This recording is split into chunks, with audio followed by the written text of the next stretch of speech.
Unfortunately, what is happening is the intended results of Democrats. It's not accidental. They intend this. Title 42 enables us to stop people who are public health threats, particularly during the COVID pandemic, from coming into this country. It is the one legal tool that the Biden administration has yet to gut, and they're in active discussions about gutting that as well, and so allowing yet more illegal immigrants with COVID-19 into the country. I introduced legislation to preserve Title 42. 0 Democrats are sponsoring it. Last year, I introduced legislation to prevent the Biden administration from sending millions of dollars of stimulus payments to millions of illegal immigrants. Every single Democrat voted no, all of them. Failed by one vote. If one Democrat had voted for it, we would have stopped the Biden administration from sending stimulus checks to millions of illegal immigrants, but every Democrat supported it. I'm the author of Kate's Law, a law that provides violent felons who repeatedly cross illegally into this country should face a mandatory minimum prison sentence. We voted on it multiple times on the Senate floor. Every Democrat votes no. The reason why you can't see border security legislation moving in this Democratic Congress is because the Democratic Party has decided as a political matter they support illegal immigration. They view the 2 million illegal immigrants who came last year as future Democratic voters. And if the consequence of it is little children being physically and sexually assaulted, they're willing to take that consequence.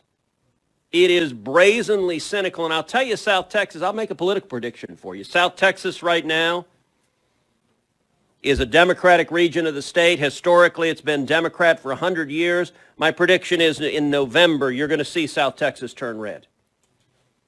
There are 3 Hispanic women running as Republicans for Congress. I think you're going to see at least 2, and you might see all 3 elected to Congress, which is a sign of the seismic shift. You cannot see this human suffering and defend it because it is a disaster. It is indefensible. And when you've looked in the eyes, when we brought 19 senators down there, we went out on the river, we saw a dead body floating in the river from someone who died crossing illegally. We saw little girls who'd been raped crossing over. This is a policy that is putting billions of dollars in the hands of vast criminal cartels whose business is exploiting, abusing, and mistreating people. And by the way, if you think, well, gosh, Texas, it's really tough for them, but we don't have to deal with it. Every city in America is a border city. And I'll tell you why. When the illegal immigrants come over, they're wearing bracelets. The bracelets correspond with the money they had paid and the additional money they owe to the cartels.